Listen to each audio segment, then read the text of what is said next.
I want to say I've been a collector all my life, but if I really had to look and boil down like when like the collecting started, and it was in high school when me and my buddy started going for Power of the Force figures. People don't know it that watch the channel, but grew up like a giant Star Wars fan. Power of the Force was like the thing to get. We would go out there, you get like the rare figures, or you get the figures that had like the longer lightsabers, and you just kind of get excited about that. And I think if I had to say like what was like the thing that not got you into collecting, but the time where you realize, oh, I'm a collector, I believe it was Power of the Force.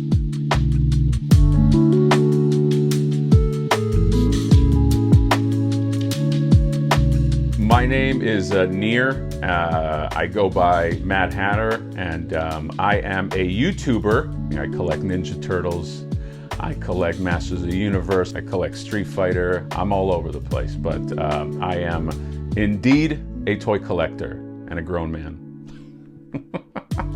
I started out, funny enough, as a comic book artist. I did some comics for Image. I did a Gargoyles comic, and I didn't light up the world, and I didn't know if it was for me. I'm proud of the stuff that I did, and that was also in tandem with I went to school for animation. I worked as a storyboard artist, as a character designer, Jetix, which was a boys channel, which was very apropos because I was like, that's everything I grew up with, kind of like boys action. I always had an art background that basically transformed into a writing background. That's kind of what I do on the side.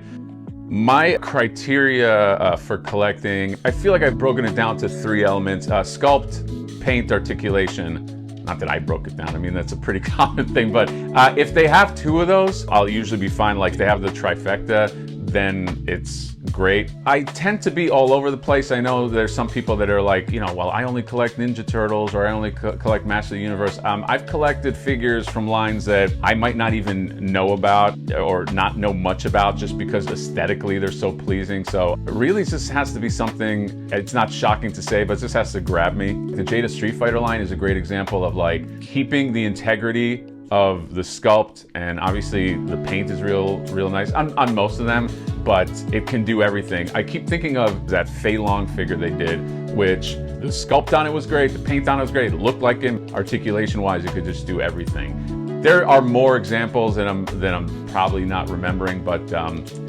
it's not easy to hit all 3 of those marks.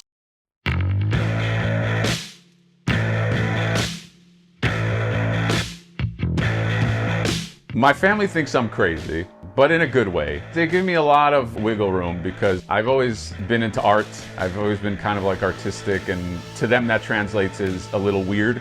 So they're just kind of, I think they feel like, all right, as long as you're not like out there drinking and drugging and doing crazy we're fine. As I always say, there's a lot worse things you can be than like a toy collector. It could be worse. I think that's how they look at it. I'm very close with my mother.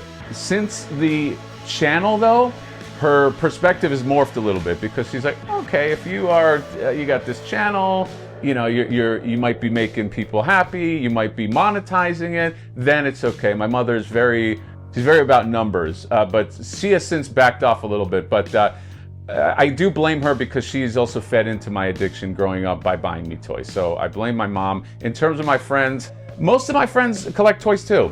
It's one of those things where even like my oldest friends, like before we were quote unquote toy collectors, we just kind of had the same interests. We were into comics, we were into cards. I remember one of my best friends that I've known since I was 14, we would go to comic conventions, we'd buy McFarlane comic books. We got like the first Spawn figures that he came out with. So, and I still have a lot of the same friends, and friends that I've made from the channel obviously are also toy collectors. So even the friends that I've had that have not started out as toy collectors, they are now toy collectors.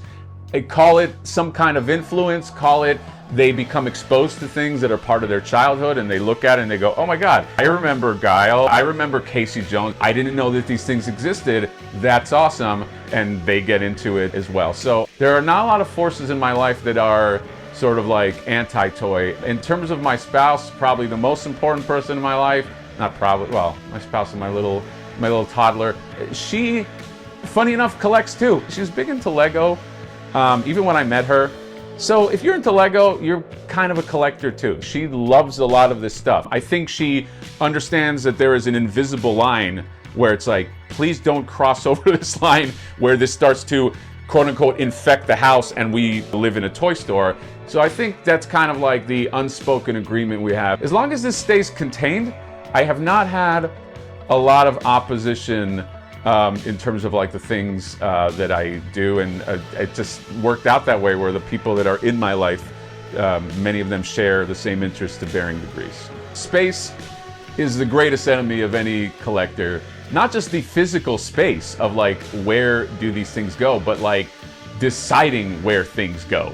A lot of us collectors, we're kind of like OCD. We kind of like things a certain way. I'm a little more haphazard than most collectors. I used to be very museum-ish, where things were matched on theme.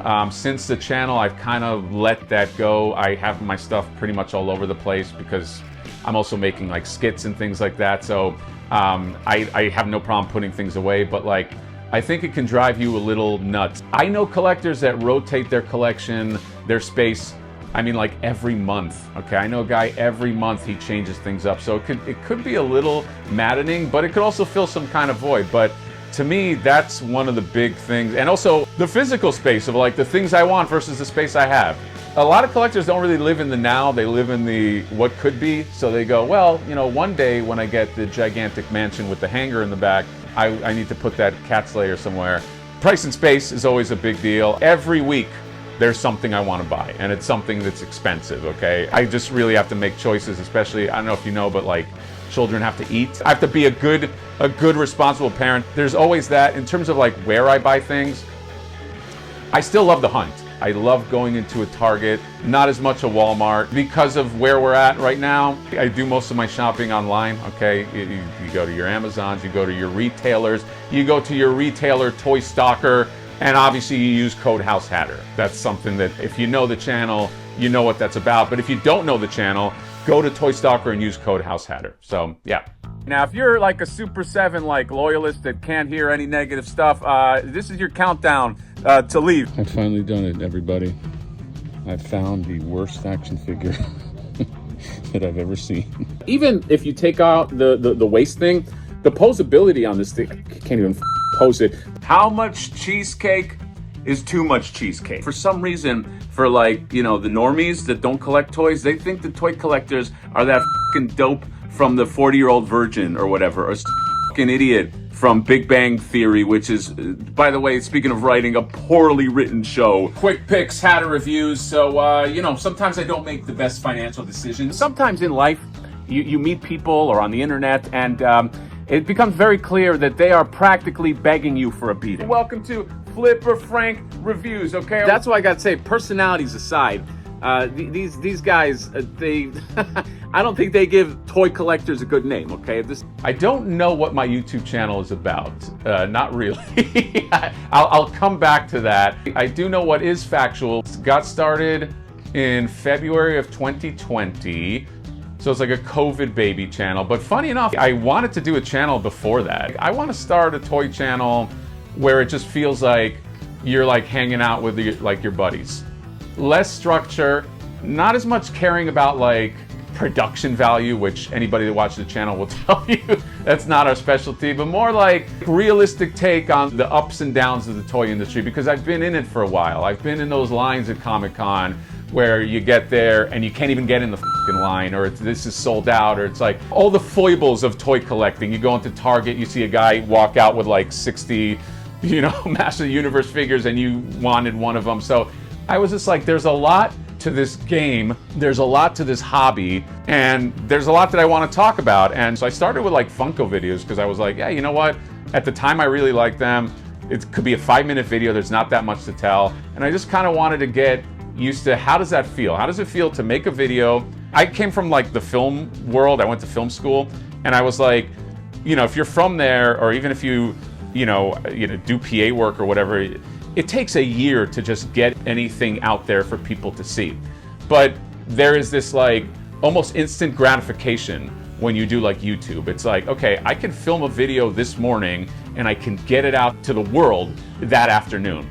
And even if like only my friends were watching, which ironically they're the only ones that don't watch my channel, then I'd be fine with it. So I went into it with just kind of like, I just want an outlet to talk about the toy industry because I love it so much. It's such a part of my identity. In terms of what the toy channel is, back to the original question, I don't know, okay? Because this channel is more like you can get some reviews, but you'll get a lot of talking. You might get some insight into the industry. You might get a song. You might get a skit. It's just kind of all over the place. It's a little bit of chaos, but I also love it. I also love that it's hard to pinpoint. I also love that it's like, what channel exists that is like this, you know what I mean? Like I made a whole video that was just a rap song talking about another YouTuber. What I really like about the channel now is the opportunity to be able to be creative.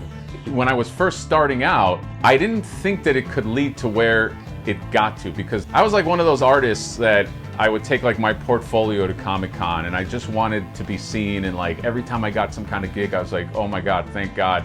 And now it's funny because it's like, because of the channel, like last year we actually did a panel at Comic-Con for a certain figure we're going to talk about that is just probably the wildest thing that came out of the channel. Life had like a weird way of coming around full circle where it was like this thing I was trying so hard to do, I was now able to do, but on my own terms, which is insane. I was kind of hitting a wall creatively. It really was like, if I start making videos, maybe that'll kind of like jog something creatively and then I can get back to what I really is my first love. But the channel kind of became that. It became this thing where it's like, okay, well, now I'm producing a figure. Now I'm producing a comic with the figure, and it's in the zeitgeist, and people come up to me and they're like, I know this thing that was created. So I would say that probably one of the best things about the channel is I've met some of the best people I've ever met because of the channel. You can find me on the Mad Hatter Toy Review channel on YouTube. Type in Mad Hatter Toy Reviews. If you see a guy that kind of has my face and he's angry, that's most likely one of my videos. You click on it, you hit subscribe, okay? If you see a guy that says Nostalgia Unboxed and he's got glasses, unsubscribe. Don't subscribe to him, but subscribe to me. You can also go on Instagram and you can find, just type in Mad Hatter Toy Reviews, and voila, hold on tight because it's gonna be a wild ride.